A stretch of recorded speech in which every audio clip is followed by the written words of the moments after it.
করাকে নিয়ে তাকে এই তো ভক্ত না, উনি তো সাধু নয়, এই বিচার করতে পারবেন না, পণ্ডিত বিদ্যানীতির মতো হয়ে যাবে। পরম পূজ্যপাদ 108 বিনোদ বাবা গৌড়ীয় বৈষ্ণব সম্প্রদায়ের পূজনীয়, সর্বজগতে সকল বর্ণে সকল সম্প্রদায়ের কাছে নমস্য, প্রতস্মরণীয়,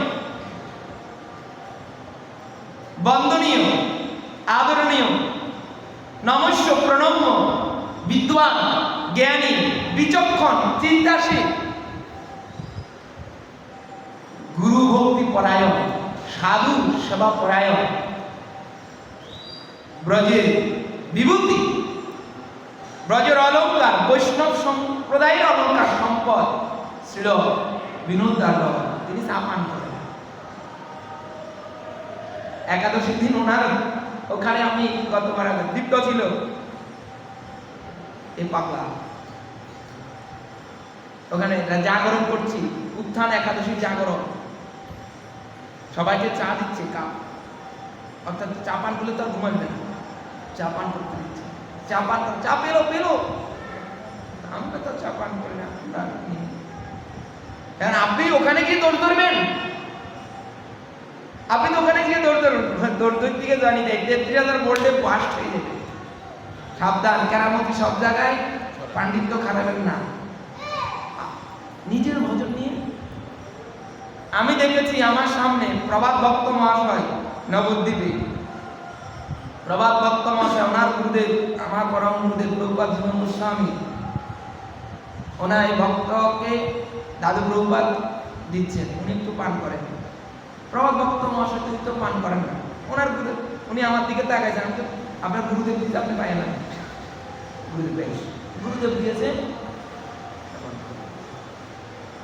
শ্রী মুরারিলাল বাবাজি মহারাজ আমাদের বাসায় এসেছিলেন, আমি তখন রাবেয়ার পাশে প্রসাদ দিতে থাকতাম, আমাদের বাসায় এসেছিলেন ওই কালীতলা ওই সাধু আছে না, রাধা কৃষ্ণ সাধু, ললিতা সাধু, উনি পণ্ডিত কৃষ্ণদাস বাবার শিষ্য, রাধা কামনাকে দর্শন পেয়েছে।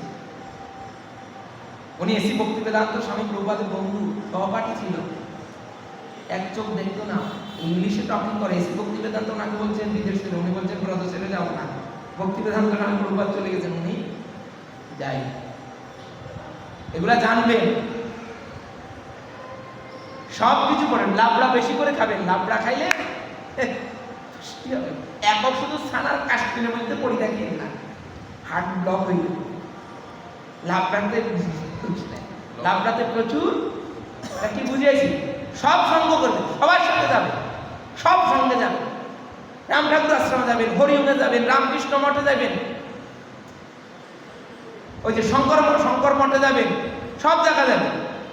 ভালো কি আছে সেটা তুলে বুঝলে, হ্যাঁ, রাজহংস একক আমরাই ঠিক, একক আমরাই ঠিক, আর সব তাহলে সে বোকার আগে ওই কুয়োর ব্যাগের মতন, কুয়োর ব্যাগ যেমন কুয়োতে পড়ে থাকে মনে করে এটাই সব, আর কিছু নেই, কুয়োর ব্যাগের মতন হবে না, সব জায়গায় জানবে, বুঝতে পারলেন তো? জানি তাই মুরারি বাবা যখন আমাদের বাসায় এসেছিল, একটু কিঞ্চিত একটু বস্ত্র দেওয়া দিচ্ছিল, প্রভাত ভক্ত সেটা দিচ্ছে, রাধাকৃষ্ণ সাধু নিচ্ছে না। মুরারি বাবা তখন বলছেন, এই বাবাজি, তুমি না এনাকে বললা পণ্ডিত, পণ্ডিত দিচ্ছে, তুমি নিচ্ছ না কেন? অমর্যাদা করছো, মান্য বড় ব্যক্তি দিলে নিতে হবে, আমাকে বড় করছি না, ক্ষমা করে। উনি কথাটা তখন ওই প্রসঙ্গে বলেছিলেন, আমি চা পান করি না। মুরারি বাবা বলছে, আমি চা পান করি না, আমার বড় গুরু ভাই বিনোদ বাবা চা পান করে, ওর বার্সানায় গেলে আমি চা পান করি, বিনোদ বাবা আমাকে দেয়, আমি পান। বিনোদ বাবা দিয়েছেন, আমি খাবো না, আমি চা খাই না, তার মানে আপনি ওনার কাছে নিজের ভজন জাহির করছেন। মহতের কাছে অপরাধ হয়ে যায়, এগুলা বলতে নাই। আমার শ্রী গুরুদেব শিক্ষা, প্রভুপাদ বগারতি কীর্তন করছিলেন, আলোচনা একটু বগারতি কীর্তনে আমারও ভুল হয়, অন্য মানুষকে হয়ে গেলে ভুল হয়। প্রভুপাদ বললেন, মহৎ যদি বগারতি কীর্তন যে কোনো পদ ভুল গাইছেন, আপনি আবার এটাকে শুদ্ধ করে গাইতেছেন, তাতে আপনার মহৎচরণ অপরাধ হবে। শুদ্ধ তুমি মনে মনে গাও, জোর উচ্চারণ করো না। বুঝতে পারলেন? এইগুলো তো ভক্তির রাজ্যের কথা, ভজনের কথা। এই আমি তো ভুল গাইলো, না না না, তুমি শুদ্ধটা গাও, তবে জোরে গাইও না, আস্তে গাও, তাতে মহতের কাছে অপরাধ। জানি তাই যাই বুঝিবে রসিক জন, না বুঝিবে বুড়ো। শুনে এখন আমি তো বিনোদ বাবা দৌড় ধরবো, আমি তো শ্যামসুন্দর পণ্ডিতের দৌড় ধরে ফেলবো, আমি তো প্রভুপাদের দৌড় ধরব না। এসি ভক্তি বেদান্ত স্বামী প্রভুপাদ ইস্কন প্রতিষ্ঠাতা আচার্য, যিনি না হলে বিশ্ববরণ্য, প্রভুপাদ বিশ্ববরণ্য, অভয় চরণাবিন্দ, প্রভুপাদ বিশ্ববরণ্য, তিনি ওনার মিত্র বন্ধুবর বংশীবদন দাস বাবাজি মহারাজ বৃন্দাবনে যমুনা নদীর তটে ভজন কুটিরে ভজন করতেন বংশীবদন দাস। এসি ভক্তি বেদান্ত স্বামী প্রভুপাদ বংশীবদন দাস বাবাজির কাছে ওনার শিষ্যদেরকে দিয়ে এসি ভক্তি বেদান্ত স্বামী প্রভুপাদ থাকতেন বৃন্দাবনের রাধা দামোদর মন্দিরে। আপনারা যারা বৃন্দাবনে যাবেন, যান, রাধা দামোদরে দেখবেন এসি ভক্তি বেদান্ত স্বামী প্রভুপাদের ভজন কুটির আছে। তিনি যেখানে গ্রন্থ পাঠ করতেন, একদিকে গ্রন্থ পাঠ করতেন আর উল্টো সাইডে উনি সেখানে প্রসাদ সেবন করতেন। অদ্যপিও সেই দুটো ঘর আছে, ওই দুটো ঘর প্রভুপাদের শিষ্যরা আসেন। এটা রাধা দামোদর ট্রাস্টির কাছে, ইস্কনকে দেওয়া হয়নি, ইস্কনরা আসেন সেটা দর্শন করে। এটা ট্রাস্টি রাধা দামোদরের কাছে আন্ডারে। এই প্রভুপাদ সেখানে থাকতেন তো এসে ভক্তি বেদান্ত যমুনার তীরে বংশীবদন বাবাজি ভজন কুটিরে ভজন করতেন। পাগলা বেশে থাকতো, পাগল দেখতে একরকম ইয়ের মতন, ভবা পাগলার মতন। ভবা পাগলা চিত্রপট দেখছেন না? ভবা পাগলা, ভবা পাগলা এখনো সেই বৃন্দাবনে বাঁশি বাজে বাজে রে, এখনো সেই বৃন্দাবনে। এটা ভবা পাগলার গান। এটা কোনো বৈষ্ণব পদকর্তা যদি বলেন ওই গোস্বামী না, না, এটা ভবা পাগলা গাইছে। সেই বাঁশির সুরে বনে বনে, বাঁশির সুরে বনে বনে কত শত ময়ূর নাচে রে, এখনো সেই বৃন্দাবনে। আমি ভালো পাই না, বাঁশি বাজে বাজে রে। এ বাবা পাগলার মতো দেখতে কিছুটা বংশীবদন বাবাজি। এসি ভক্তি বেদান্ত ওনার শিষ্যদেরকে বলতেন, যাও এই চাল ডাল ভেট দিয়ে আসো। কাকে? বংশীবদন সাধুকে। সাবধান, ঘরের ভিতরে ঢুকিও না, বাইরে দিয়ে আসবে। এরা প্রতিদিন মাসে সপ্তাহে এক দুবার যাইতেন, বাইরে দিয়ে আসবে, যেত না, ভিতরে ঢুকতো না। একদিন প্রভুপাদকে জিজ্ঞাসা করলেন, প্রভুপাদ আপনি আমাদেরকে ভিতরে ঢুকতে নিষেধ করেন কেন? প্রভুপাদ কয়, রে তোরা তো সাধুর দোষ ধরবি। সাধু ভজনে থাকে, সাধু চা পান করে, সাধু পোকা সেবা করে, সাধু শুরু হয়েছে পরনে মোশন নাই, সাধু কিভাবে আছে না আছে দেখতে তো এই কি সাধু? এই তোমার অপরাধ হয়ে যাবে। এই জন্য প্রভুপাদ বলতে ভিতরে ঢুকিও না, দেখলে সাধুর নিন্দা সমালোচনা করবে, তাই বলছে দূরে রেখে আসবা, ভিতরে ঢুকিও না। দেখে বিচক্ষণ জ্ঞান। তাই পুণ্ডরীক বিদ্যা আনিদির কথাও গদাধর পণ্ডিত বললেন, পূর্বে তো আসিল যে ভক্তি, পুণ্ডরীক বিদ্যানীতিকে দেখে সেই ভক্তিও চলে গেছে। এই বুঝি সাধু? একটা কথা মনে পড়ে গেছে চৈতন্য চরিতামৃতে, অদ্ভুত কথা, আমি কখনো বলিনি কথা, দাদাও বলি। মহাপ্রভু পুরীতে, মহাপ্রভু সন্ন্যাসী, উড়িষ্যাতে মহাপ্রভুর কাছে এক পুরীর ব্রাহ্মণ, বৃদ্ধ ব্রাহ্মণ এসে বলতেন, প্রভু আপনি সন্ন্যাসী? অবধূত নিত্যানন্দ সন্ন্যাসী। নিত্যানন্দকে দেখছি আজকে দেহের 9 অঙ্গে অলঙ্কার দিয়ে হাঁটতেছে রাস্তায়, এ না সন্ন্যাসী, এ তো ঠিক না। প্রভু মহাপ্রভু তৎক্ষণাৎ জিব্বাই কামড় দিবে, নিত্যানন্দ হচ্ছে অধিকারী, নিত্যানন্দকে বলা অধিকারী, মহা অধিকারী, আরো কাউকে অধিকারী বলা হয় নাই। এই জন্য আমি একদিন আমার শ্রী গুরুদেবকে আমি জিজ্ঞেস করছিলাম, 64 মন্ত্র নিবেদন করতে আমাদেরকে প্রতি পাতায় পাতায় যাইতে হয়, প্রভুপাদ প্রতি আসনে যায় না, এক জায়গা থেকে দাঁড়াইয়া নিবেদন করে। উনি মহা অধিকারী, ওনার ক্ষমতা আছে, উনি নিত্যানন্দ। আমি বলি নাই, চৈতন্য ভাগবত বলছেন তিলার্থে নিত্যানন্দে দেশ যাই রয়ে কোটি কল্পকাল ভজিল সে আমার প্রিয় নয়। তিল অর্ধেক, একটা তিলের অর্ধেকও যদি নিত্যানন্দের দেশ থাকে, বিদ্বেষ থাকে, অশ্রদ্ধা থাকে, কোটি কল্পকাল, সে কোটি কল্প, হাজার বছর, কোটি বছর ভজনা করলেও মহাপ্রভু হচ্ছে সে আমার প্রিয়। নিত্যানন্দ দোষ ধরবে না। সেবক কয়ে নিত্যানন্দ খাড়িয়া বলিলা প্রভুকে কি বললা, চুপ। নিত্যানন্দ দাঁড়ায়, কি করলো তুমি? প্রভু কয়ে নিত্যানন্দের অবধূতে এও একটা লীলা। এটা নিত্যানন্দের সবকিছুই লীলা। অবধূত সন্ন্যাসী দৌড় করতে পারবে না, মহা অধিকারী। নিত্যানন্দ নয় শুধু, পরবর্তী বয়ার বলা আছে নিত্যানন্দের কোন, নিত্যানন্দ পরিবার সম্পূর্ণ অধিকারী। এদেরকে আমি আপনি ভয় আছে, এদের ভয় নাই। এরা দয়ালু, দাতার শিরোমণি, করুণামূর্তি, নিত্যানন্দ জগৎগুরু, কাঙালের ঠাকুর, ঈশ্বর জগৎগুরু নিত্যানন্দ। বজিলে হয় গৌরাঙ্গ। প্রভু কয় ওই রাঘব তোমায় এক গপ্প কই, আমার নাই, আমার দ্বিতীয় নাই নিত্যানন্দ বই। অতিগুরু নিত্যানন্দ এই অবতারে শ্রী চৈতন্য যারে জানান সে জানিয়ে পারে। কেন বললাম ওই কথাটা? নিত্যানন্দের বাহ্যিক রূপ দেখে ব্রাহ্মণ দোষ ধরেছে। প্রভু কয়ে গিয়ে নিত্যানন্দের কাছে ক্ষমা চাও, তোমার অপরাধ হয়েছে। ব্রাহ্মণ আসি বললেন, পূজ্যপাদ শ্রীপাদ আমার অপরাধ হয়েছে। কি অপরাধ? আপনার দেহের 4-9 জায়গায় অলঙ্কার, আমি তাহা দেখে আমার হৃদয়ে দেখছেন, আমি পুণ্ডরিক বিদ্যানিধির কথায় কতগুলো কথা ঢুকেছি।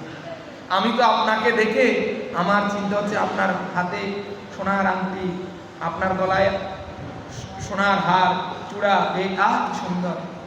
তা দেখে নিত্যানন্দ বলছেন, এটা তো আমি তো আমার সুখের জন্য পড়ি নাই। কি গো, আমরা তো সাজগোজ করি আমার সুখের। নিত্যানন্দ বলছে আমি আমার সুখের জন্য পড়ি নাই। কার সুখের জন্য? বলে এটা তো আমার গৌর সুন্দরের সুখের জন্য পড়েছি। বলে কেমন? বলে নবদ্বীপে গৌরকে দেখতে চিকন ও চাকর কেশ, অপূর্ব সৌন্দর্য। নবদ্বীপের গৌরকে যেমন দেখতাম, নবদ্বীপের গৌর আর নীলাচলের গৌর তো একরকম দেখতে নয়।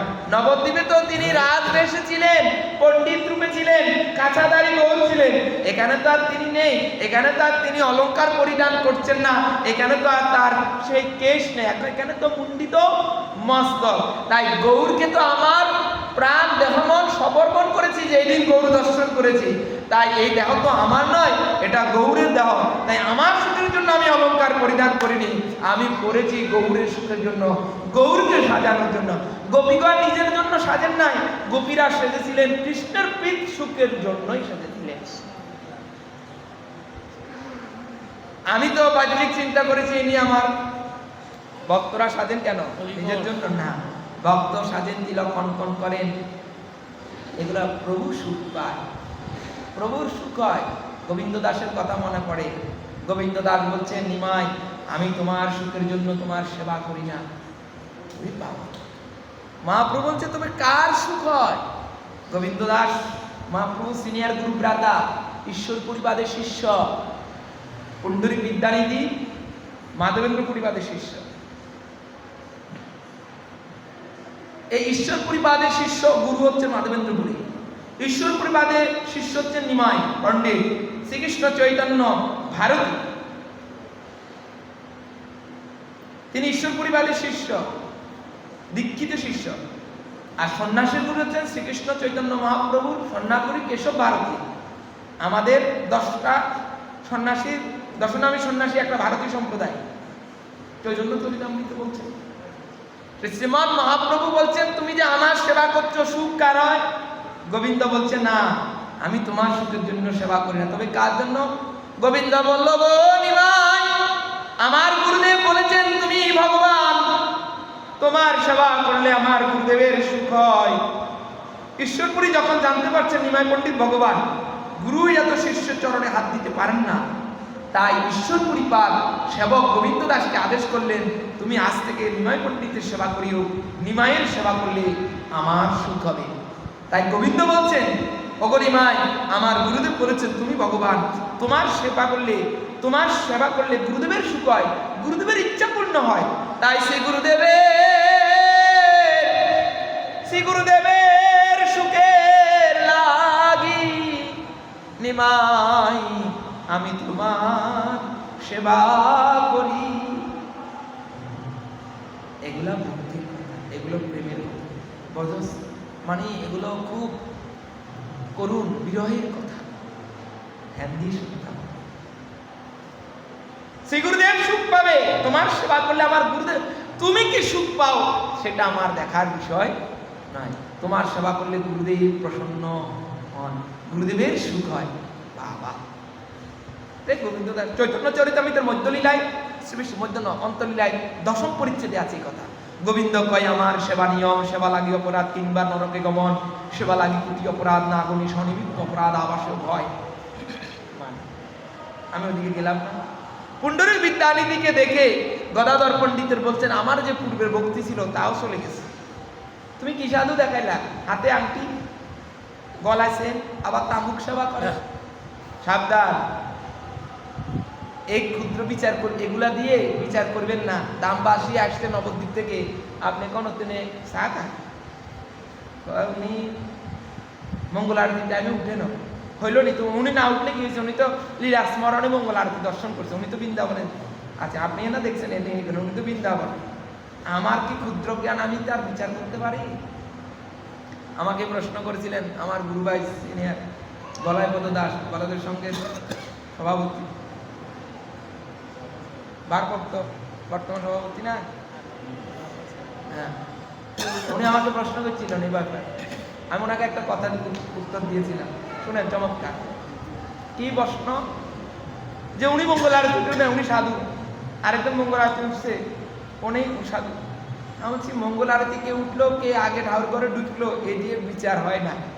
শুনেন, পরীক্ষার হলে কেউ 10টা বাজার 10 মিনিট আগে ঢুকে, কেউ 8টার লগেও পরীক্ষা হলে ঢুকে, 9টার লগেও পরীক্ষা স্কুলে, আবার তাড়াতাড়ি বাড়িও খাতা জমা দিই। তাহলে রেজাল্ট দেখার পরেই বিবেচনা হয়, রেজাল্ট বেরোলে কে ভালো ছাত্র সেটা রেজাল্টে। কে বোর 60টা উঠলো, কে 10টা উঠলো, এই নিয়ে সাধুকে বিচার করা যায় না। কে 10টা পরীক্ষার হলে ঢুকলো, কে 9টা ঢুকছে, তাদেরকে যেমন ভালো স্টুডেন্ট বিচার হয় না, বিচার হয় নিম্ন হয় রেজাল্ট বের হলে ভজনে। তাই জন্য বলছেন আপনি সাধুর বাহ্যিক দেখে, সাধুর বাইরের রূপ দেখে ভিতরটা জনিতাই। গদাধর পণ্ডিতের তো বলেই ফেলেছেন অপরাধ তো হয়ে গিয়েছে। মুকুন্দ দেখছেন হাই হাই গদাধর পণ্ডিত তো অপরাধ করে ফেলেছেন। তখন গদাধর পণ্ডিত বলছেন সাপ ফনা তুলবে কখন, বিন না বাজালে কি সাপ ফনা তোলে? সাপ তো বেদমার মতন পড়ে আছে, সাপ বাক্স যখন বিন বাজায় সাপের তখন ওই মুকুন্দ কবিরাজ একটা বিন বাজানো শুরু করলেন, বাঁশি বাজিলেন। কি অহো বকি ইয়াংস্তর কাল কুটং জিগাং সয়া পায় ইয়াদব্য সাদ্দি লেবে গতিং দ্রাগং চিতং তত অহনাং কং বা দয়ালু শরণং ব্রজেন। এই কথা শুনে গদাধর পণ্ডিতের শ্রী গুরুদেব পূর্বে, অর্থাৎ এখন তো গুরুদেব হয়নি, পুণ্ডরীক বিদ্যানিধি হা কৃষ্ণ হা মাধব, কোথায় কোথায় কৃষ্ণ কোথায় কৃষ্ণ বলে তিনি মূর্ছিত হয়ে পড়ছেন। গদাধর পণ্ডিত বলছেন আরে আমি কি দেখলাম, ইনি কৃষ্ণ বলতে ওনার দেহে অষ্টসাত্ত্বিক ভাবের বিকার। গদাধর পণ্ডিত বলছেন আমার তো এনার চরণে অপরাধ, আমার তো অপরাধ হয়ে গিয়েছে। সাবধান। আশা করি যারা এই পাঠ শুনছেন তারা বুঝতে পারছেন আমি বাহ্যিক থেকে বিচার করছি। আপনাদের কথা বাদ দেন, আমি সাধুদের বিচার করি, আমার কথা বলছেন। এনে কি সাধু, অল্প দিয়ে সাধুকে চেনা কি এত সোজা? সাধু চেনা এত সোজা? সাধু চিনতে না পারে দেবের শক্তি, বৈষ্ণব চিনিতে না পারে দেবেরও শক্তি, সাধু চেনা জানি তাই যাই। পুণ্ডরীক বিদ্যানিধির চরণে অপরাধ হয়ে গেছেন গদাধর পণ্ডিতের। মুকুন্দ বললেন কি করবো, বলো মহাপ্রভুর কাছে চলো। মহাপ্রভুর কাছে গেলেন, প্রভুকে বললেন, প্রভু পুণ্ডরীক বিদ্যানিধির চরণে অপরাধ হয়েছেন। প্রভু কয়ে গুরুকরণ করো ভাই, গুরু কর। পুত্র পিতার কাছে অন্যায় করলো, পিতা তার অন্যায় দোষ ক্ষমা করেন। গুরু ও শিষ্যের সব অপরাধ দোষ ক্ষমা করে দেন। তুমি গুরুকরণ করো, দোষ কেটে যাবে। তখন গদাধর পণ্ডিতকে, পুণ্ডরীক বিদ্যানিধির কাছে গদাধর পণ্ডিত আসেন, দীক্ষা নেন দ্বাদশী তিথিতে। দীক্ষা নেন কে? গদাধর পণ্ডিত দীক্ষা নিয়েছেন পুণ্ডরীক বিদ্যানিধির কাছে। এই পুণ্ডরীক বিদ্যানিধি পুরীতে মহাপ্রভু, পুণ্ডরীক বিদ্যানিধির সাথে ভালো সম্পর্ক ছিল স্বরূপ দামোদরের খুব ভালো একটা সম্পর্ক। দুইজনে একসাথে জগন্নাথ দর্শন করতেন, চন্দ্র সরোবরে স্নান আদি করতেন, জলকিলি ঘটতেন। একদিন পুণ্ডরীক বিদ্যানিধি পুরীতে গিয়ে জগন্নাথের দোল ধরন শুরু করে দিয়েছে। সর্বনাশ কি দোষ জানিতে যাবে। দোষটা কি? পুণ্ডরীক বিদ্যানিধি পুরীতে গেলেন, স্বরূপ দামোদরকে বললেন, রথের আগে জগন্নাথকে নতুন বস্ত্র আদি পরায় কি? দামোদর প্রভু বিদ্যানিধি মহাশয় বিবিধ নর্ম লাভ করতে করতে মান্ডুয়া বস্ত্রের কথা তুললেন। মান্ডুয়া বস্ত্র বুঝেন? মান্ডুয়া বস্ত্র। আজকে আমি পুরীর পান্ডাজিকে ফোন করেছি, বুঝতেছি না মান্ডুয়া বস্ত্র কি। পূর্ণচন্দ্র বাবু পূজারী পান্ডাকে ফোন করেছিলাম, পান্ডাজি মান্ডুয়া বস্ত্র কি? ধারণাতে একটু আসছিল, বুঝতে পারছি। ক্ষম বস্ত্র একটা, মান্ডুয়া বস্ত্র আরেকটা। ক্ষম বস্ত্র হচ্ছে উল বস্ত্র, শুদ্ধ বস্ত্র। মান্ডুয়া বস্ত্র কি জানেন? অন্যের মার দেওয়া কাপড়। অন্যের মার দেওয়ার কাপড় পরিধান করবেন না। মায়েরা অন্যের মার দেওয়া কাপড় পরে, ভাতের মার, এই কাপড় পরলে স্নান করতে হবে। এই কাপড় পরে ঠাকুর সেবা করেন যায় না, মনে রাখবেন। বলে দিচ্ছি, ভাতের মার দেয় না কাপড়ে। অন্যের স্পর্শ লাগলেই তো আপনি গায়ে হাত দিতে পারবেন না। সরকার এই মোবাইল বিকাশ দান। আর একবার বাজলে এখানে একদিন লুচি তরকারি আলুর দম প্রসাদ একবার বাজলে হয়েছে। জয়নিতা জয় গো, কি অপূর্ব কথা। মান্ডুয়া বস্ত্র, অন্ন ধরে হাঁড়ি ধরে গায়ে হাত দিয়ে শেষ, কাপড় পাল্টে আপনাকে আন্নিক করতে হবে। আন্নিকের বেলায় কাপড়ে অন্যে একমাত্র আমাদের সমস্যা। পুরীতে জগন্নাথকে ওই বস্ত্র পরিধান করা হয়। পুণ্ডরীক বিদ্যানিধি বলতেছে এই বস্ত্র ধরলে তো শান্তিতে হয়। জগন্নাথকে বলছে, স্বরূপ দামোদর কাছে বলতেছে, স্বরূপ দামোদর বলতেছে এটা মনে পুরীর কালচার, যে এই দেশের যদাচার। পুণ্ডরীক বলছেন না না, এটা আমার কাছে ভালো লাগছে না। স্বরূপ দামোদর বলছেন জগন্নাথ পড়ছেন। আচ্ছা জগন্নাথ পড়ছেন, পান্ডারা পড়ছেন কেন? সেবকেরাও পরে, পুরীর পান্ডারা পরে, এটা ঠিক না। ঈশ্বর স্বতন্ত্র, তিনি পড়ছেন, পান্ডা পড়ছেন কেন? যাক, এটা ভালো লাগেনি পুণ্ডরীক বিদ্যানিধি। ঘুমাই গেছেন রাত্রিবেলা জগন্নাথ বলদেব সাক্ষাৎ পুণ্ডরীক বিদ্যানিধির কাছে উপস্থিত। আমাকে প্রণাম করো, সেবকে নিন্দয়, এ স্থানে তোমার বাস যেন না হয়, এখান থেকে তোমার বাস থাকতে পারবে না।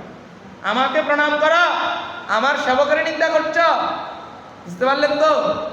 পুরীতে গিয়ে জগন্নাথকে প্রণাম করবেন আর পান্ডার সাথে ছল করবেন, নিন্দা করবেন, জগন্নাথের কৃপা হবে না। কষিয়ে দুই চট দুই গালে দুজনে দিয়ে চলে গেছে। একটা বলরাম এক গালে, কৃষ্ণ এক গালে চট দিয়ে পুণ্ডরীক বিদ্যানিধির কাছে। বিদ্যানিধি ঘুম থেকে উঠে দেখ, মানে চট খেয়েছে তো গাল ফুলে গিয়ে যাও। পুণ্ডরীক বিদ্যানিধি জগন্নাথের স্পর্শ পেয়েছেন, শাসনের স্থলে কৃপা পেয়ে গিয়েছে। এই প্রসঙ্গে একটা কথা আমার মনে পড়েছে, আমি অনেক আগে পড়েছিলাম।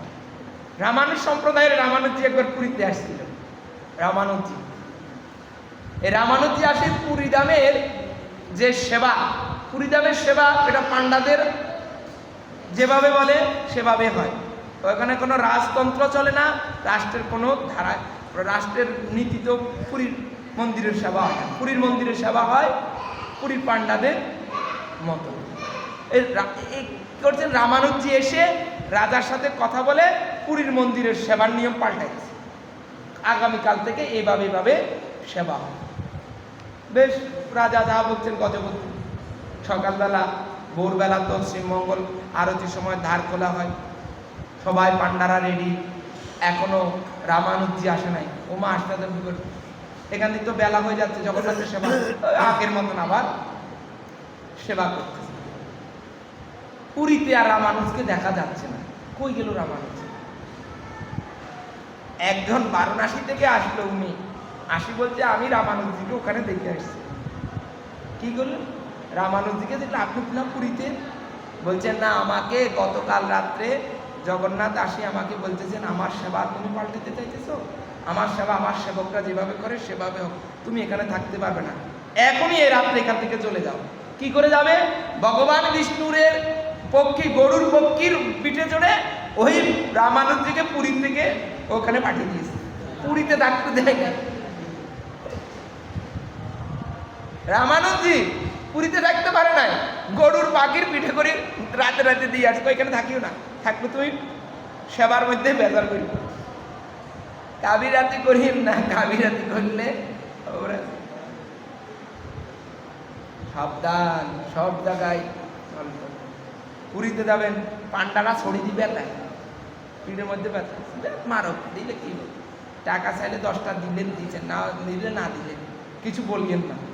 পান্ডা যদি অসন্তুষ্ট হয় একা শেষ। বাবার কি বইতো পান্ডাজি আমাদেরকে নিয়ে, আমার গুরুদেবের কৃপা। যখন 15 সালে গেলাম প্রথম একক, প্রভাত বললেন, প্রভাত পান্ডা ওনার পান্ডাকে দিয়েছে। পূর্ণচন্দ্র বাবু পূজারী পান্ডা জগন্নাথের সেবা করে, উনি জগন্নাথেরই সেবক। উনি বাবা বলছেন, প্রভাত বলছেন 50 টাকা দিস, ভিতরে নিয়ে যাবে। 50 টাকা দিয়েছে, একদম শ্রীমন্দির পর্যন্ত নিয়ে গেছে। এখন ওটা ওই পরে বন্ধ করে দিয়েছে, আমাদেরকে একদম বেদি পর্যন্ত নিয়ে গেছে। জগন্নাথ যেখানে বসছেন উপবেশন, সেটা শালগ্রাম, পুরোটা শালগ্রাম। শ্রীমন্দিরের তেলের প্রদীপ, আমার তখন দেখছি না, শ্রীমন্দিরের ভিতরে তেলের প্রদীপ, কোনো বৈদ্যুতিক তার পাখা কিছুই নেই। বৈদ্যুতিক তার পাখা বাইরে গজমোহন নাট মন্দিরে, শ্রীমন্দিরে নয়। মন্দির তো 4 ভাগে বিভক্ত, শ্রীমন্দির, গজমোহন, গর্ভমন্দির, নাট মন্দির। মন্দির 4 ভাগে বিভক্ত, বুঝতে পারলেন? এখন এখান থেকে ধরুন না হ্যালোজিন মেরেছেন শ্রীমন্দির ওখানে, জগন্নাথ ভিতরে কিন্তু লাইট নেই, সূর্যের আলো ঢুকতে পারে না মন্দিরে। সূর্যনারায়ণের স্তম্ভ একদম সিংহদ্বারে ভগবান সূর্যনারায়ণ। 50 টাকা দিয়েছি। এখন পান্ডা কেন বলছি কথাটা? পান্ডা আমার হাত ধরে আছে। সুধাংশু ডাক্তার ভক্ত ছিল, আর সুখদেব আমার গুরু ভাই হাবড়ার, উনি ছিলেন। পান্ডাজি আমাদেরকে বলছে টাকা টাকা টাকা, বাবার দিকে টাকা। পান্ডা বলছে বাবা, এরা রতন কৃষ্ণ গোস্বামীর শিষ্য, বাংলাদেশ থেকে আসছে, এর নাম দীপক। এ তোর নাম কি? বল বল। মনে আলাপ করে, আমার কাছে মনে হয়েছে উনি তালতো বাল্যাকে আলাপ করে। হ্যাঁ, পান্ডাজি বলছে যে টাকা, বাবা এটা বাংলাদেশ থেকে আসছে, প্রভুপাদের নাম, ওনার শিষ্য, ওনাদের সাথে আলাপ করে। হ্যাঁ, এতে এদেরই ক্ষমতা আছে, এটা পুরী পান্ডারই ক্ষমতা আছে, সেটা আমার নেই। তাই মহাপ্রভু বলছিলেন, জগন্নাথ বলছেন আমাকে প্রণাম করো, সেবকের নিন্দা করো, তুমি এখানে থাকতে পারবে না। পুণ্ডরীক বিদ্যানীতিকে কষিয়ে 2 চট দিয়ে জগন্নাথ বলদেব চলে গেছেন। পরের দিন পুণ্ডরীক বিদ্যানীতি ঘুমে, ওই দামোদর, শরৎ দামোদর যে পুণ্ডরীক বিদ্যানীতি আজকে এখনো আসতো না, ঘটনা কি যাই দেখি ওনার কুটিয়া গিয়ে দেখে এখনো ঘুমে। শরীর খারাপ করছে নাকি? বলছে না গো, ওরে কেন? বলে এই ঘটনা, গতকাল রাত্রে আমাকে জগন্নাথ বলদেব আসি শাস্তি দিয়েছে, আমাকে বলেছেন পুরীতে দৌড় ধরতে না সেবকের বেলায়। তাহলে আমরা এখানে কি শিক্ষা পেলাম, কি জানলাম? এক হচ্ছেন বৈষ্ণবের বাহ্যিক দেখে, বাইরের দিক থেকে বৈষ্ণবকে বিচার করা, সাধুকে বিচার করা যায় না। ধামা দিতে গিয়ে ধামবাসী সেবকের মহতের এগুলো করা যাবে না। তাহলে আর ভক্তিটা সম্পূর্ণ আলাদা। বিনা প্রেম সে না পেলে বিনা ভালোবাসায় নন্দলালাকে পাওয়া সম্ভব নয়, বিনা ভালোবাসায় কৃষ্ণ প্রাপ্তি সম্ভব নয়। বালগোপাল কৃষ্ণ সখাদের নিয়ে বসে আছেন, এমন সময় শ্রীকৃষ্ণের বন্ধু শ্রীদামা, কি নাম বললাম? সুদামা নয়, শ্রীদামা। সুদামা একটা, শ্রীদামা আর একটা। শ্রীদামা উঠে যাচ্ছে, শ্রীদামা উঠে যাচ্ছে। কৃষ্ণ বলছেন, এই শ্রীদামা কই যাচ্ছিস? শ্বশুর বাড়ি। শ্বশুর বাড়ি? আমিও যাম। শ্বশুর বাড়ি কই রে? বজের কথা, বড় স্নিগ্ধ কথা, বড় মার্মিক কথা শুনেন। ভগবানকে ভালোবাসতে একটা সম্বন্ধ নিয়ে ভালোবাসতে, একটা সম্বন্ধ করুন। হ পুত্র করুন, না শত্রু করুন, না বন্ধু করুন, যাই করুন, একটা হইলে হইতো। ব্যাংক নয়, ওই দেখছেন ও ব্যাংক নয়। আমার গুরু ভাই বিপ্লব দেবনাথ, লক্ষ্মীপুর বাড়ি। আমি তো দাদা ভগবানকে ভালোবাসি।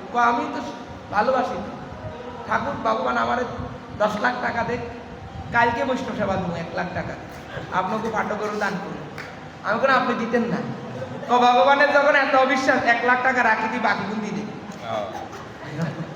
বাহুকে মাফ, কি বুদ্ধি! ভগবানের যখন আমার প্রতি অবিশ্বাস, 1 লাখ রাখি দিন, 9 লাখ দিই। ভগবানের ব্যাংকে একরকম ভালোবাসেন না, ভালোবাসলে জয়নিতা জয়। সীতামা বললেন শ্বশুর বাড়ি যাচ্ছি। কৃষ্ণ বলেন শ্বশুর বাড়ি কি রে? কৃষ্ণ বুঝে না তো, বালক, নান্য গোপাল, 6 বছর বালক, সবে মাত্র গোষ্ঠভূমিতে যায়। কৃষ্ণ গোষ্ঠ পেয়েছেন 6 বছর বয়সে, গোপাষ্টমীতে। শ্রীরামা বলছে শ্বশুর বাড়ি মায়ের যেমন বাপের বাড়ি আছে, সেটা তোর মামার বাড়ি। তোর বাবার যেমন বাপের বাড়ি আছে, দাদুর বাড়ি, বিয়ে করলে হয় শ্বশুর বাড়ি। কৃষ্ণ বলছে আমিও বিয়ে করব, আমিও শ্বশুর বাড়ি যাবো। শ্বশুর বাড়ি কি? আমাকে ওটা দেখতে সীতামা বলছে আরে তুই তো এখনো নান্য বালক, তুই কি বিয়ে করবি? আগে বড় হোক। আমি বড় হয়ে গেছি, আমি গরু চড়াইতে পারি, বাঁশি বাজাই, আর কি। বলছে যা সীতা, এখন না, আমি যাই আমার শ্বশুর বাড়িতে। বলছে আচ্ছা ঠিক আছে, তুই এখন যা সীতামা, তুই যা। বউ কি জিনিস আমাকে দেখাবি, কিন্তু আমাকে দিস। বউ কি জিনিস আমাকে দেখাস। অবশ্যই কানাই, তোকে না দেখালে কাকে দেখাবো রে? দেখেছেন কি সুন্দর কথা, কি মাধুর্যমণ্ডিত কথা, অদ্ভুত। মীরাবাইয়ের জীবন চরিত্রে আছে। শ্রীদামা শ্বশুর বাড়ি গেলেন। শ্রীদামার বোন নাম হচ্ছেন মাধবী। শ্রীদামার শাশুড়ি মাধবীকে বলে দিচ্ছে সাবধান, বৃন্দাবনে সবার সাথে দেখা করলেও, সবার কথা শুনলেও একজনের সাথে দেখা করিস না, এর লগে দেখা করলে তোরা আর সংসার করা। ওই দেবতার দৃষ্টি একবার যার দিকে পড়ে, জন্ম জন্ম তাকে আর ছাড়ে না। তার অবস্থা কি হয়? তার কাঁদিতে কাঁদিতে জনম যায় গো। বলে হা কৃষ্ণ, হা কৃষ্ণ বলে ওই দেবতা যারে দৃষ্টি করে, হা কৃষ্ণ বলে তার কাঁদিতে কাঁদিতে জনম যায় গো।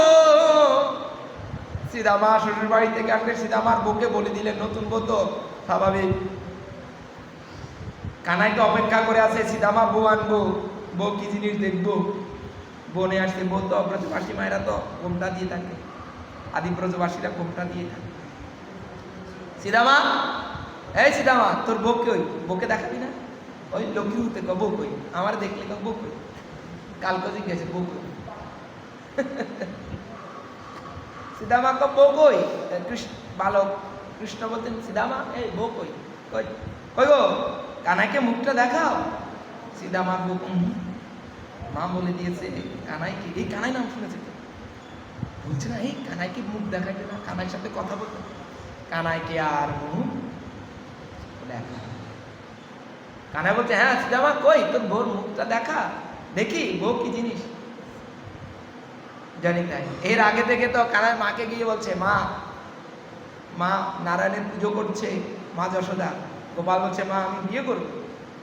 মা বলছে, না রে তোকে এখনো স্নান করাই, এখনো খাওয়াই দিই, এখন থেকে আমার কাজ আমি করবো। আমাকে আর তোমাকে খাওয়াই দিতে হবে না, স্নানও করাইতে হবে না, ঘুমও পাড়াইতে হবে না, আমার নিজের কাজ। মা বলছে, আগে বড় হওয়া কাকে বলে? বলে যখন নিজে খাওয়া নিজে খেতে পারে, নিজে স্নান নিজে করে। বলে এখন থেকে তুমি আর আমাকে খাওয়াই দিতে হবে না, স্নানও করাইতে হবে না, আমি নিজের স্নান নিজে করবো, নিজের খাবারও নিজে খাবো, তবে আমাকে বিয়ে করাই দাও, আমি বিয়ে করবো। কি যন্ত্রণা করছে। বলে আরে মহারাজ আসুক তবে তো বিয়ে করাবো।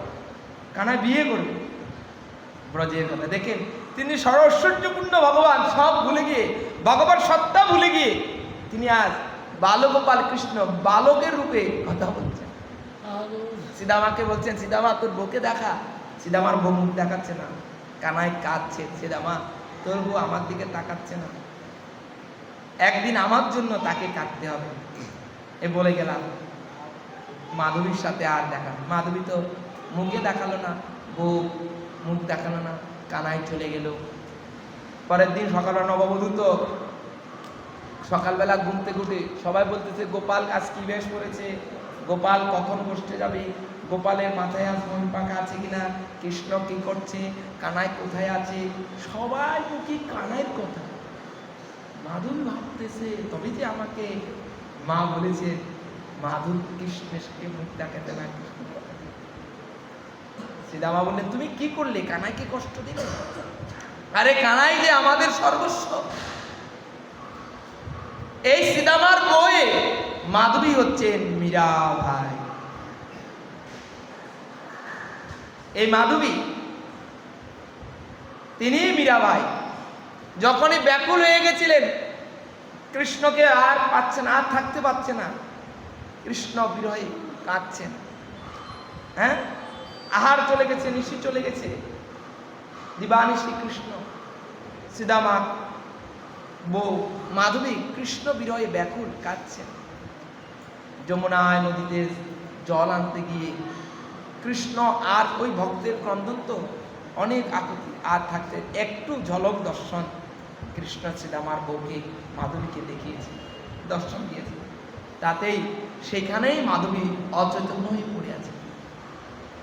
অন্য সখীরা জল আনতে গিয়ে দেখছেন মাধবী সেখানে পড়ে। আরে মাধবীর কি হয়েছে? রূপ পূর্বের কথা জানালেন। ওরে কানাইকে দেখেছিস তুই? কানাইকে দেখে এরকম? আরে কানাই যে আমাদের জীবন যৌবন সব। মাধবী কানাইকে দর্শনের জন্য ব্যাকুল। সখীরা কৃষ্ণকে বলছেন, কৃষ্ণ তুমি একটু মাধবীকে দর্শন দাও। বলছে, ওকে আমি দর্শন দেব না, ও আমাকে দর্শন, আমি তাকে দেখতে চেয়েছি, সে আমাকে দর্শন। দেখুন আমার দামেশ্বর মহাপ্রভু হাত পেতে আছেন। কি আপনার কাছে চাইতেছে কিছু? হ্যাঁ চাইতেছে, হাত পেতে আছে। কি চাইতেছে? ওরে আমাকে দে। কি দে? তোর মতি দে, তোর মনটা আমাকে দে। আবার কি বুঝাচ্ছেন? ওরে আয় আয়। বাচ্চার সামনে আপনি হাত পারলে বাচ্চা আপনা আপনি বুঝে ইনি আমাকে এর কাছে যাইতে যাওয়ার জন্য আহ্বান করছে। বাচ্চা টুক করে লাভ দেয়, তাই না? মহাপ্রভু দামেশ্বর হাত পেতে আছে, আমি যাচ্ছি, আমি যাচ্ছি না। প্রভু কয়ে জীব আমায় বজে মাগে বিষয় সুখ, অতএব সে পায় সংসার যাতনার দুঃখ।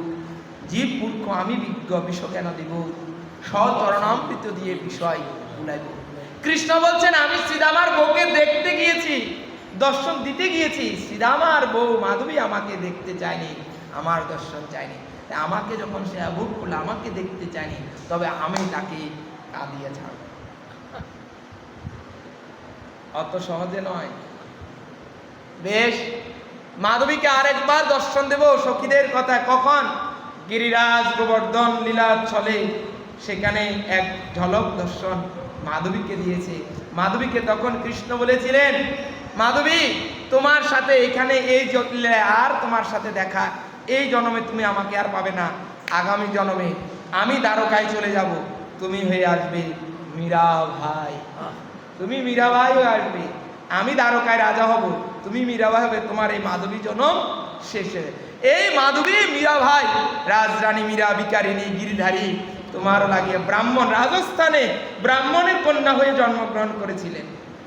রাজরানী মীরা, রাজস্থানে তো বিয়ে তো খুব ধুমধাম বিয়ে হয়। রাস্তার মধ্যে আমি দেখেছি, আমি রাজস্থানে গিয়েছিলাম। রাজস্থানে আছেন জয়পুরে কে গোবিন্দ দেব, করলিতে আছেন মদন মোহন, গোবিন্দ গোপীনাথ আছেন জয়পুরে। আপনারা যাবেন, দর্শন করবেন। গোবিন্দ গোপীনাথ, মদন মোহন রাজস্থানে। এসি বিগ্রহকে একদিনে দর্শন করতে হয়, দূরত্ব আছে আবার। মদন মোহন তো করলিতে, তো মদন মোহনের দূরত্বটা বেশি। যাবেন। রূপ গোস্বামী প্রাণদান জয়পুরের রাজা নিয়ে গেছিলেন যখন অরঙ্গদেব মন্দির, গোবিন্দ মন্দির ভেঙে ফেলেছিলেন। এখনো আছে বৃন্দাবনে, অর্ধেক ভাঙা। এই ভাঙা মন্দিরের দেবালয়, এই জন্য আমাদের ভাঙা দেবালয়তে বিগ্রহ পুজো হয় না, তো এই জন্য আলাদা করে নিয়ে গিয়েছিলেন। জানি তাই যাই। এই রাজস্থানে মীরার বান্ধবী সখীর বিয়ে, নববধূ যাচ্ছে। মীরা মাকে বললে, মা আমার বর কোথায়, আমার কবে বিয়ে হবে? বলে, তোর তো বিয়ে হয়ে গেছে, বর তো ঘরে। কে? গিরিধারী। বেশ, মীরা গিরিধারীকে প্রতিরূপে স্বীকার করেছেন। সরল ভক্তি, সরল ভক্তি, এখানে বিষয়টা ভেসে উঠেছে, সে সরল, সরল সব এখানে যেটা বেশি উঠবে মূল কথা হচ্ছে সরল ভক্তি, বিশুদ্ধ সরল ভক্তিতে। মীরা কি করেছেন?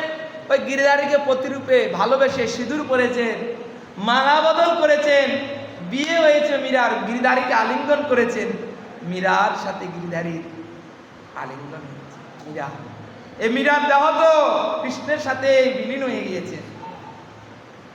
আমরা তো এই কথাগুলো জানি না, শুধু জানি মীরাবাইয়ের মন্দির আছে বৃন্দাবনের রাধা দামোদরে যাওয়ার ফাঁকে বাম দিকে।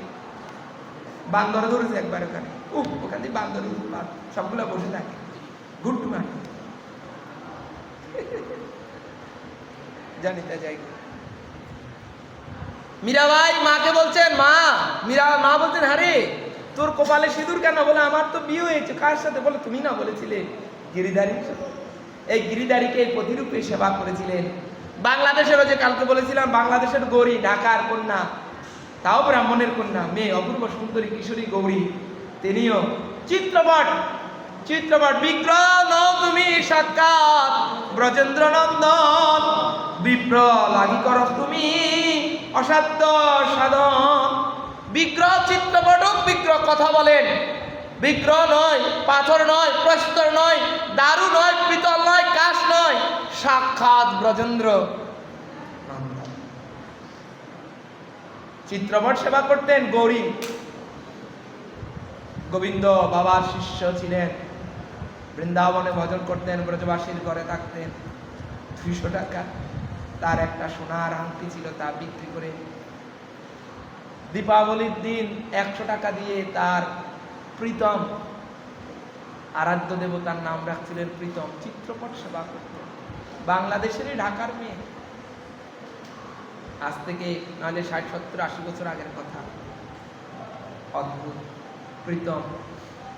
প্রীতম রূপে তাকে ভালোবাসলেন। প্রীতম, প্রিয়তম প্রীতম 200 টাকা দিয়ে বিক্রি করে 100 টাকায় তার প্রীতমের জন্য সোনার তার কিনতে পারেননি, যা কিনার একটু কিনে সেবা সাজিয়েছেন। রাত্রে বাসর করবেন প্রীতমের সাথে, প্রতিরূপে বরণ করেছেন। চিত্রপটের থেকে বিগ্রহ প্রকট হয়ে গেলেন, প্রকট হয়ে সেই গৌরীকে আলিঙ্গন করলেন। গৌরী আলিঙ্গনে ভালোবাসার বাসরাত্রে তো পতি পত্নীকে কিছু দেয়। প্রীতমকে গৌরী বললেন, হ্যাঁ গো, তোমার কাছে কিছু চাই, দিবে? বলে, বলো কি চাও? বলে, আমার শেষ যাত্রায় তুমি আমাকে কাঁধে নিও, শেষ যাত্রায় তুমি আমার সাথী হও। সেই গৌরী যখন চলে যায়, স্বয়ং শ্যামসুন্দর কৃষ্ণ আসে ওই গৌরী খাটিয়া, অর্থাৎ যে 4 জনে ধরে নেয়, শ্যামসুন্দর কৃষ্ণ এসে গৌরীকে কাঁধে করে শ্মশানে নিয়ে ছটকার হয়েছে। প্রতিরূপে ভালোবেসেছিলেন। আমি সম্পূর্ণ বলি নেই, শুধু একটু মীরা ভাইয়ের মতন বলেছি। এই মীরা ভাই গিরিধারীকে সেভাবেই ভালোবেসেন। আপনি যেভাবে ভালোবাসেন, পুত্ররূপে করুন, বন্ধুরূপে করুন। পুত্ররূপে করেছে না, গোপীনাথ সেবা করেছিলেন, গোবিন্দ ঘোষ শ্রাদ্ধ করেছেন, শ্রাদ্ধ করে দিয়েছেন গোবিন্দ ঘোষের, শ্রাদ্ধ করেছেন গোপীনাথ, অগ্রদীপের গোপীনাথ, গোবিন্দ ঘোষ আমার পিতা। মুকুন্দ কবিরাজ মহাপ্রভুর চিকিৎসা করত, সাক্ষী রয়ে গেলেন, তার পুত্র নাড়ু দিয়েছেন খেতে, খাও নাড়ু, আদৌ নাড়ু হাতের মধ্যে নিয়ে দাঁড়িয়ে আছে। ভালোবাসায় বিগ্রহ কে বলে, কথা বলে না। গরিদাস পণ্ডিতের নিতাই গৌর বিগ্রহ তুমিও প্রকটমান অম্বিকা কালনাতে দাঁড়িয়ে আছেন, কে বলে? মহারাষ্ট্রে এক শেঠ ছিলেন, মহারাষ্ট্রে শেঠের কোটি কোটি টাকার সম্পদ, সন্তান ছিলেন না। শেঠ ভাগবত পাঠে শুনেছিলেন, ভগবানকে যদি পুত্ররূপে ভালোবাসে, ভগবান তার অন্ত্যেষ্টিক্রিয়া আদি করে দেন। শেঠ একথা শুনে বাড়ি থেকে বা পাঠ থেকে যাওয়ার সময় একটা গোপাল বিগ্রহ কিনে নিয়ে গিয়েছে। গোপাল বেটার নাম রাখলেন কুঞ্জ বেটা। বিগ্রহের নাম কি রাখলেন? কুঞ্জ বেটা। গোপালকে চকলেট দেয়, গোপাল আসি রে, গোপাল চল, স্নান করতে নিয়ে যাইতেন। গোপালকে ভালোবাসতেন। বন্ধুরা বলতেন, হ্যাঁ গো শেঠ, ছেলে পেলে তো কেউ নেই, সম্পত্তি কি করবে? বলে, কেন, আমার কুঞ্জ বেটা আছে, উইল করে দিয়েছি, কুঞ্জ বেটার নামে উইল করে দিয়ে দিয়েছি। শেঠ মরে গেলেন, শেঠ মরে গেলেন, কতগুলা ভক্ত বালক এসে কাঁদছেন, কাঁদতেছেন, শেঠকে যেতে দিচ্ছেন না, নিচ্ছেন না। শেঠ কি হয়েছে? এক ব্রাহ্মণ বললেন, শেঠ এদেরকে চকলেট লজেন্স দিত তো, ভালোবাসতো, আর শেঠ চলে যাওয়াতে এরা দুঃখ পাচ্ছে। শেঠের তো ছেলে পেলে নেই, এদেরকে দিয়ে শেঠের কাজটা করা হোক। এদেরকে দিয়ে চাদ্র দড়ি, ওই মুখাগ্নি ইত্যাদি ইত্যাদি করিয়েছেন। একটা ছেলে খুব কাঁদছেন, তার খুব কাঁদছে, শেঠের অঙ্গ আর ছাড়ছে না, কাঁদছেন খুব, তাকে দিয়ে কাজটা সম্পূর্ণ করিয়েছেন।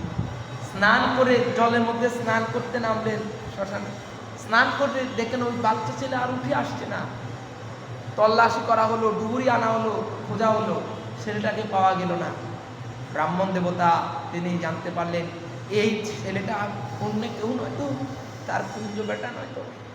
গিয়ে দেখেন সিংহাসনে সে বিগ্রহ কুঞ্জ বেটার গায়ে ভিজে আছে, তার কুঞ্জ বেটাই স্বয়ং এসে শেঠের শেষ অন্ত্যেষ্টিক্রিয়া করে দেবে। পুত্ররূপে ভালোবেসেছেন, তাই কুঞ্জ বেটাই তার কাজ করে গিয়েছিলেন। মীরা ভাই প্রতিরূপে কৃষ্ণকে ভালোবেসেছিলেন, তাই প্রতিরূপেই তাকে লাভ করেছিলেন। মীরা ভজন করছেন, বৃন্দাবনের চারদিকে ভজন করছেন, উপবাস 3 দিন না খেয়ে বংশীপটে বসে আছেন। বালগোপাল কৃষ্ণ ঢোল পিটিয়ে ব্রজবাসীদেরকে বলছেন, ওগো, যদি ব্রজপ্রেম নিতে চাও তবে মীরাকে ভোজন করাও, যদি ব্রজপ্রেম চাও মীরাকে ভোজন দাও, মীরাকে ভোজন দাও। ব্রজবাসীরা বংশীপটে গিয়ে মীরাকে ভোজন দিচ্ছে। মীরা বলছেন, আমি তো তোমাদের কাছে কিছু চাইনি। কে দিল? মীরা তো রাজস্থান থেকে এসেছিল তখন। বলছেন, আমাদেরকে একটা বালক ঢেরা পিটিয়ে বলে দিয়ে গেল তোমাকে খাবার দিতে, তুমি কিছু খাওনি। ওই বালক তো অন্য কেউ নাই। মীরা বলছেন, গিরিধারী, তুমি আমার জন্য করছো, আমি এসেছি তোমার সেবা, তুমি এসে আমার সেবা করছো। মীরা কে বলে ঈশ্বর নেই, কে বলে ভগবান নেই? ভগবান আছেন, ভগবান সর্বত্র। শুধু আমার প্রেম ভক্তি নেয় বলেই শ্রী বিগ্রহ আমার সাথে কথা বলেন। মীরা চলে গেলেন দ্বারকায় কৃষ্ণের কাছে। প্রাণনাথ বধূ, আর কতকাল তুমি আমাকে কাঁদাবে? ওই দ্বারকায় গিয়ে কৃষ্ণকে জড়িয়ে ধরেছেন না, কৃষ্ণকে জড়িয়ে ধরেছেন গিরিধারীকে প্রভুকে। মীরা সেই শ্রী বিগ্রহে ভগবানের শ্রী অঙ্গে বিলীন হয়ে গিয়েছে। মীরার গায়ের ওড়না ওই শ্রী বিগ্রহ ভগবানের শ্রী অঙ্গেই পাওয়া গেছে। মীরার দেহ সৎকার হয়নি, মীরার দেহ সমাধি হয়নি, মীরাকে জলেও ভাসানি হয়নি। ঠিকভাবে পেয়েছেন? একমাত্র মীরা ভক্তি ভালোবেসেছেন পুত্র পিতা রূপে, শত্রু রূপে। ওই যে গতকাল বললাম, শত্রু রূপেও যদি ঈশ্বরকে ভালোবাসেন, ঈশ্বর আপনাকে করুণা করবেন। আজকের জন্য মামনি বেশ ভাগবত এখানে বিশ্রাম। আগামীকাল ব্রত মহাদ্বাদশী আপনার সকলে আসবেন, ভাগবত কথা অত্যন্ত